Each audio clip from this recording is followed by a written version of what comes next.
പേടിയാ. ബഹുമാനപ്പെട്ട ഉമർ അൽ ഫാറൂഖ് റളിയല്ലാഹു തആല അൻഹു ഇങ്ങനെ സ്ത്രീകളെ കയർത്ത് സംസാരിക്കുന്നത് കണ്ടുകൊണ്ട് ഇലാ ഹദറത്ത് റസൂലില്ലാഹ്, അല്ലാഹുവിന്റെ റസൂലിന്റെ ഹദറത്തിലേക്ക് വന്നിട്ട് പറയുകയാണ്, യാ റസൂലല്ലാഹ് വഇർനൻ നിസാഉ അലാ അസ്വാജിഹിൻ, നബിയേ തങ്ങളുടെ ഭർത്താക്കന്മാരുടെ മേൽ തങ്ങളുടെ ഭാര്യമാർ കയർത്ത് സംസാരിക്കുന്നു നബിയേ, അതുകൊണ്ട് ഞങ്ങൾക്ക് അവരെ അടിക്കാൻ അനുവാദം നൽകണം യാ റസൂലല്ലാഹ്. ഫറഖസ റസൂലുള്ളാഹി സ്വല്ലല്ലാഹു അലൈഹി വസല്ലം ബിളർബിഹിന്ന, സ്ത്രീകളെ അടിക്കാൻ അല്ലാഹു റസൂൽ അനുവാദം നൽകി. പക്ഷേ അടിയങ്ങ് കൂടിപ്പോയി, ഗതിയില്ലാത്തടിയായി പോയി. ഒരു ദിവസം റസൂലുള്ളാഹി സ്വല്ലല്ലാഹു അലൈഹി വസല്ലം തങ്ങൾ മദീനയുടെ വീട്ടിൽ നിന്ന് പുറത്തേക്ക് പോയ സമയം പാതിരാ സമയത്ത് തിരിച്ചു വരുമ്പോൾ ലഖദ് താഫ ബി ആലി ബൈത്ത് റസൂലില്ലാഹി സ്വല്ലല്ലാഹു അലൈഹി വസല്ലം നിസാഉൻ കസീറുൻ യഷ്കൂന അസ്വാജഹുൻ. ബഹുമാനപ്പെട്ട ആയിഷ ബീവി മാത്രമാണ് വീട്ടിലുള്ളത്. റസൂലുള്ളാഹി സ്വല്ലല്ലാഹു അലൈഹി വസല്ലം തങ്ങൾ പുറത്തേക്ക് പോയി. മടങ്ങി വന്നപ്പോൾ റസൂലുള്ളാഹിന്റെ വീടിന്റെ ഉമ്മറപ്പടി മുഴുവനും സ്ത്രീകളാൽ വലയം ചെയ്യപ്പെട്ടിരിക്കുകയാണ്. ബഹുമാനപ്പെട്ട പ്രവാചകൻ ആയിഷ ബീവിയോട് ചോദിച്ചു, എന്തേ ആയിഷ ഈ സ്ത്രീകളെല്ലാം ഈ പാതിരാത്രി എന്റെ വീടിനെ വലയം ചെയ്തിരിക്കുന്നത്? ബഹുമാനപ്പെട്ട ആയിഷ റളിയല്ലാഹു അൻഹ പറയുകയാണ്, യാ റസൂലല്ലാഹ്, ഇവരുടെ ഭർത്താക്കന്മാർ ഇവരെ അടിക്കുന്നു എന്ന പരാതി പറഞ്ഞുകൊണ്ട് ഈ പാതിരാ സമയത്ത് അങ്ങയുടെ വീടിനെ വലയം ചെയ്തിരിക്കുന്നത്. അല്ലാഹുവിന്റെ റസൂല് പറയുകയാണ്, പരസ്യമായി പ്രഖ്യാപിച്ചു, ഏ ഹിജാസിന്റെ ഉടമകളെ, ഹിജാസിന്റെ മക്കളെ, ലോകത്തെ മുസ്ലിം സഹോദരാ, നിങ്ങളാരും നിങ്ങളുടെ ഭാര്യമാരെ അടിക്കല്ലേ. അങ്ങനെ അടിക്കുന്നവൻ ലൈസ ഉലൈക ബിഖിയാരിഹിം, അവരിൽ നല്ലവരെയല്ല, അവർ നികൃഷ്ടരാണ്, നെറികെട്ടവരാണ്. അതുകൊണ്ട് നിങ്ങളുടെ ഭാര്യമാരെ നിങ്ങളാരും അടിക്കല്ലേ എന്ന് ആരംഭപ്പൂവായ മുത്ത് മുഹമ്മദ് മുസ്തഫ സല്ലല്ലാഹു അലൈഹി വസല്ലം അല്ലാഹുവിന്റെ റസൂൽ പറഞ്ഞു കൊടുത്തു, നിങ്ങൾ ആരും അടിക്കല്ല കേട്ടോ, നിങ്ങൾ ആരും അടിക്കല്ലേ. നബി തങ്ങൾ പറയാണ്, ഒരു രാത്രി 70ഓളം പെണ്ണുങ്ങളാണ് പരാതിയായിട്ട് വീട്ടിൽ വന്നത്. പാതിരാത്രി ഭർത്താക്കന്മാർ അടിക്കുന്നു എന്ന് പറഞ്ഞിട്ട് പരാതിയുമായി 70ഓളം പെണ്ണുങ്ങൾ, സ്ത്രീകൾ. ആലോചിച്ച് നോക്കി, എന്തായിരിക്കും അടിയപ്പോ? റസൂലുള്ളാഹി സ്വല്ലല്ലാഹു അലൈഹി വസല്ലം തങ്ങൾ ഭാര്യയോടുള്ള കടപ്പാടിന്റെ പേരിൽ വീണ്ടും പറഞ്ഞു, ലാ യജ്ലിദു അഹദുക്കും ഇംറാതഹു ജൽദൽ അബദ്, അടിമയെ അടിക്കുന്നത് പോലെ നിങ്ങൾ ആരും നിങ്ങളുടെ ഭാര്യമാരെ അടിച്ചു പോകരുത്.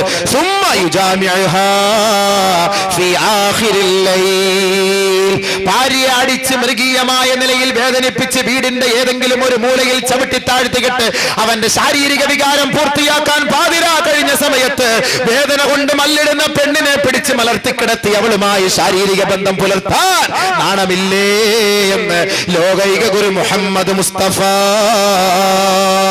സല്ലല്ലാഹു അലൈഹി വസല്ലം അവന്റെ ആവശ്യത്തിന് അടിച്ചങ്ങോട്ട് ഒതുക്കിയിട്ട് പിന്നെ കൊണ്ടുപോയിട്ട് ശാരീരിക ബന്ധം പുലർത്താൻ നാണമില്ല. എനിക്ക് അടിക്കരുത് ഒരു ഭാര്യയെയും ഒരു പെണ്ണിനെയും.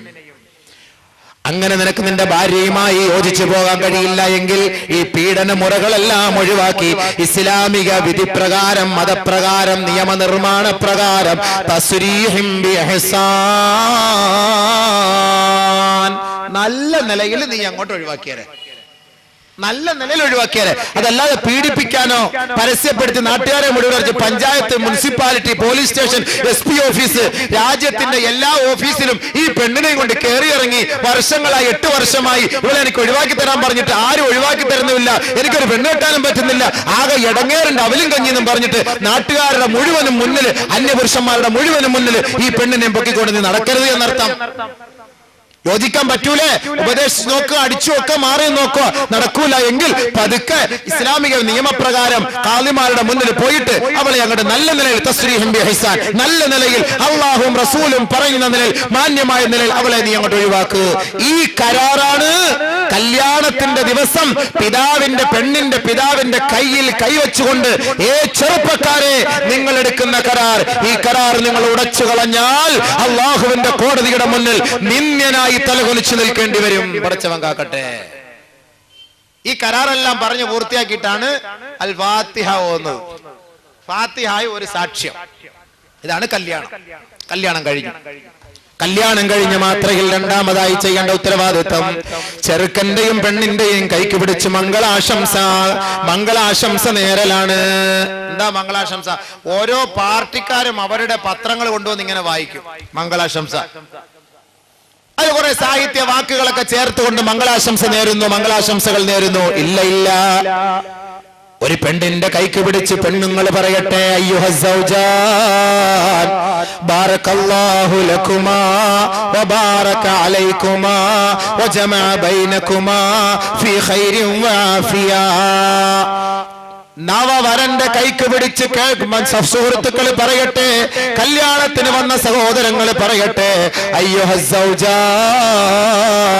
ബാറകല്ലാഹു ലകുമാ വബാറക അലൈകുമാ വജമഅ ബൈനകുമാ ഫീ ഖൈരിൻ വആഫിയ.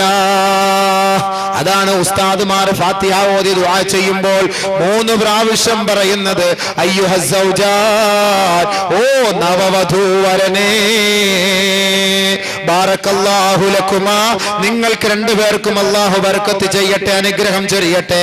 വബാറക അലൈകുമാ, നിങ്ങളുടെ ജീവിതത്തിലും അല്ലാഹു അനുഗ്രഹം ചൊരിയട്ടെ. വജമഅ ബൈനകുമാ ഫീ ഖൈരിൻ വആഫിയ, സന്തോഷകരമായ ജീവിതം നയിക്കാൻ അല്ലാഹു നിങ്ങൾക്ക് രണ്ടുപേർക്കും തുണ നൽകട്ടെ, തൗഫീഖ് നൽകട്ടെ. വജമഅ ബൈനകുമാ ഫീ ഖൈരിൻ വആഫിയ, അതാ പറഞ്ഞത്. ഇതാണ് മംഗളാശംസ. എല്ലാവരുടെ കൈക്ക് പിടിച്ചും പറയണം. ഇത് ചെറുക്കന്മാരുടെ കൈക്ക് പിടിച്ച് കല്യാണത്തിൽ പങ്കെടുക്കുന്ന ഒരാൾ പോലും പറയും നമ്മൾ കണ്ടില്ല. പിന്നെ പറയും കൈ കൊടുത്തിട്ട്, ഹായ് ഹായ് അളിയ, അങ്ങനുണ്ട്. ഇതല്ലേ പറയുള്ളൂ. കൈക്ക് പിടിക്കുക. പെണ്ണോ ആ സമയത്ത് അല്ലാ, പെണ്ണ് അവിടെ ഇരുന്നുണ്ട് കൺമശി, ഇവിടെ പന്നിക്കാട്ട മുള, ഇവിടെ ഇത്തിരി വിട്ടുപോയല്ലോ പന്നിക്കാട്ട, ഇത് ഇച്ചോട് ഇങ്ങോട്ട് നിൽക്കും, ഇങ്ങോട്ട് ഇവിടെ കഷ്ടപ്പെട്ട് ദുആ ചെയ്യാ ഇവക്കും ഇവനും വേണ്ടിട്ട്. ഇപ്പൊ ഇവനൊരു കൂസലില്ലാതെ ഈ കൈയൊക്കെ ഇങ്ങനെ തൊടയുടെ മുകളിലോട്ട് വെച്ചിട്ട് കിടക്കുന്ന പറഞ്ഞ് ഞാൻ ആട്ടിക്കൊണ്ടിരിക്കില്ല. ഉത്തരവാദിത്തം വേണ്ടേ?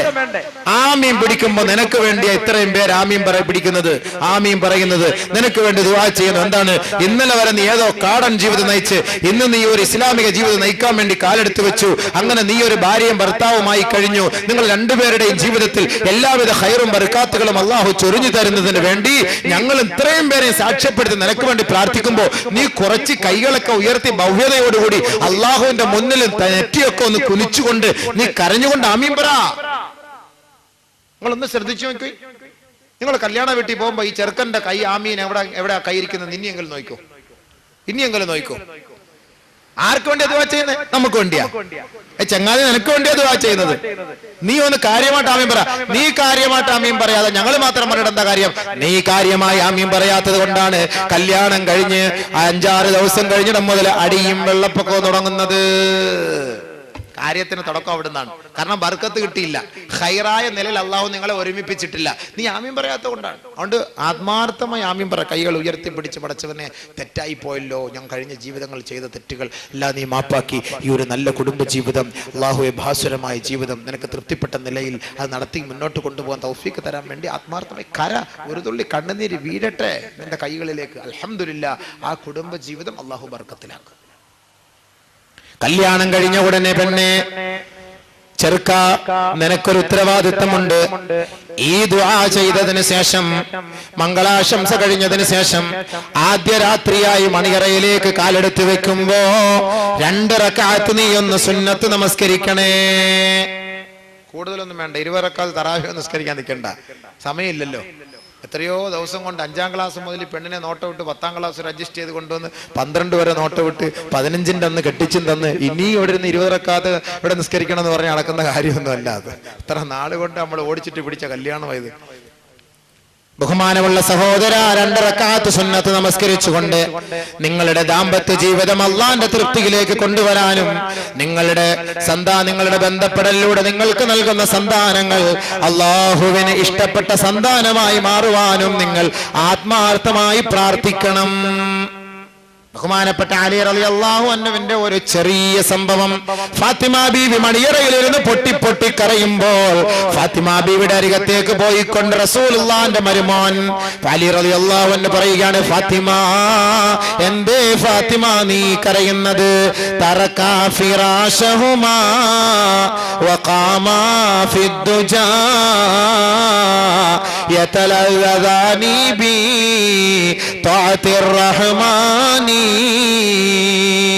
ഫാത്തിമ ബീവി പൊട്ടിക്കരഞ്ഞപ്പോ അലി റളിയല്ലാഹു അൻഹു ചോദിച്ചു പോയി, ഫാത്തിമ നിന്റെ കരച്ചിൽ എന്തിനാണ് ഫാത്തിമ എന്ന് ചോദിച്ചപ്പോൾ അലി റളിയല്ലാഹു അൻഹുവിന്റെ മുഖത്ത് നോക്കിയിട്ട് പറഞ്ഞു, അല്ലയോ മഹാനവറുകളെ, ഏതൊരു ചെറുപ്പക്കാരന്റെയും അഭിലാഷമാണ്, ആഗ്രഹമാണ് അവന്റെ വിവാഹ ദിവസം ആദ്യ രാത്രി പങ്കിടുക എന്നുള്ളത്. പക്ഷേ എനിക്കിപ്പോൾ എന്റെ മനസ്സിൽ തെളിഞ്ഞു വരുന്ന ഒരു കാര്യം, നമ്മുടെ മക്കൾ, നമ്മുടെ സന്താനങ്ങൾ, നമ്മുടെ രണ്ടുപേരുടെയും ബന്ധത്തിലൂടെ അള്ളാഹു നൽകുന്ന സന്താനങ്ങൾ ലോക ജനതയ്ക്ക് മാതൃകാ മഹതികളാകണം, മാതൃകാ പുരുഷന്മാരാകണം. വഴിതെറ്റിപ്പോയ സന്താന പരമ്പരകളാകരുത്. നമ്മൾ മരിച്ചുപോയാൽ നമ്മുടെ മക്കൾ നമുക്ക് വേണ്ടി പ്രാർത്ഥിക്കുന്ന സ്വാലിഹ്യങ്ങളായ സന്താനങ്ങളായി മാറണം. മഹാനവറുകളെ, ഇന്ന് നമ്മൾ രണ്ടുപേരും ഒരു പന്തലിന്റെ കീഴിലാണ്, ഒരു കുടക്കീഴിലാണ്, ഒരു മണിയറയിലാണ്, ഒരു പുതപ്പിന്റെ കീഴിലാണ്. നാളെ ഈ ഫാത്തിമ ഒറ്റപ്പെട്ട ഒരു കുഴിക്കകത്ത് പോയി കിടക്കേണ്ടി വരും. നാളെ എന്റെ ഭ്രാന്തനായ എന്റെ ഭർത്താവായ അങ്ങും ഒറ്റപ്പെട്ട ഒരു കബറിനകത്ത് പോയി കിടക്കേണ്ടി വരും. മഹാനവറുകളെ, ആ ഒറ്റപ്പെട്ട ജീവിതത്തിലും അള്ളാഹു നമ്മുടെ രണ്ടുപേരുടെയും ആത്മാവിനെ സംഗമിപ്പിക്കുവാൻ, സമ്മേളിപ്പിക്കുവാൻ, സന്തോഷിപ്പിക്കുവാൻ ഈ ആദ്യ രാത്രിയുടെ പ്രാർത്ഥന അള്ളാഹു സ്വീകരിക്കും. അതുകൊണ്ട് നിങ്ങളൊരു കാര്യം ചെയ്യണം. ഇന്നത്തെ രാത്രി ഒന്ന് മാറ്റിവെച്ചുകൊണ്ട്, ഉറക്കം മാറ്റിവെച്ച്, കുസൃതികൾ മാറ്റിവെച്ച്, രഹസ്യങ്ങൾ പരസ്യങ്ങളെല്ലാം മാറ്റിവെച്ചുകൊണ്ട് പടച്ച തമ്പുരാന്റെ മുന്നിൽ 2 റക്അത്ത് നമസ്കരിക്കാൻ നിങ്ങൾ അനുവാദം തരുമോ ഇല്ലയോ എന്ന ശങ്ക എനിക്ക് വന്നുപോയി. അതാണ് ഞാൻ കരഞ്ഞു പോയത് മഹാനവറുകളെ. അത്രയുള്ളോ, പ്രശ്നമില്ല, ഒഴിവാക്കാം. തറക്കാ ഫിറാശഹുമാ വഖാമാ ഫിദ്ദുജാ യതലദാനി ബി തഅതിർ റഹ്മാനി. രണ്ടുപേരും വിരിപ്പങ്ങൊഴിവാക്കി. വഖാമാ, അവർ രണ്ടുപേരും നിലകൊണ്ടു. ഫിദ്ദുജാ, നേരം വെളുക്കുവോളം അവർ നിന്നു. യതലദാനി, അവർ രണ്ടുപേരുടെയും ആനന്ദം, രണ്ടുപേരുടെയും കുസൃതി, രണ്ടുപേരുടെയും സന്തോഷം. ബിതഅതിർ റഹ്മാനി, കാരുണ്യവാനും പരമകാരുണികനുമായ തമ്പുരാനെ സ്തുതിക്കലിലൂടെയും പ്രകീർത്തിക്കലിലൂടെയും സ്തുതികീർത്തനങ്ങൾ അർപ്പിക്കലിലൂടെയുമായിരുന്നു ആദ്യ രാത്രി അവരുടെ രണ്ടുപേരുടെയും സന്തോഷം. അതുകൊണ്ട് എന്താ സംഭവിച്ചത്? അവരുടെ രണ്ടുപേരുടെ പ്രാർത്ഥനയുടെ ഫലമായി ഇറാഖിന്റെ മണ്ണിൽ വെള്ളം കിട്ടാതെ കണ്ട് യൂഫ്രട്ടീസിന്റെയും ടൈഗ്രീസിന്റെയും ഓരത്ത് കിടന്ന് പിടഞ്ഞു ഹസൻ ഹുസൈൻ റളിയല്ലാഹു തആല അൻഹു മരണപ്പെട്ടുവെങ്കിൽ, സഹോദര ഹുസൈൻ റളിയല്ലാഹു അൻഹുവിന്റെ വേർപാടിൽ ദുഃഖിച്ച ലോകമേ, മുഹറമിൽ നിങ്ങൾ ആ ഒരു സ്മരണ അയവിറക്കുമെങ്കിൽ ഏറ്റവും നല്ല ശുദ്ധജല തടാകത്തിന്റെ ഓരത്ത് കിടന്ന് ഒരു തുള്ളി വെള്ളം പോലും കുടിക്കാതെയാണ് ബഹുമാനപ്പെട്ട മഹാനായ ഷഹീദ് ഹുസൈൻ റളിയല്ലാഹു അൻഹു ലോകത്തോട് വിട പറഞ്ഞതെങ്കിൽ, ഹുസൈൻ റളിയല്ലാഹു അൻഹുവിനെ കുറിച്ച് സ്മരിക്കാത്ത ഒരു മുസ്ലിം എന്ന് ലോകത്തുണ്ടോ? ഏതെങ്കിലും ജുമാ ഖുത്ബയിൽ ഹസൻ ഹുസൈനെ സ്മരിക്കാത്ത ഒരു ജുമയുണ്ടോ, ഒരു ദുആയുണ്ടോ?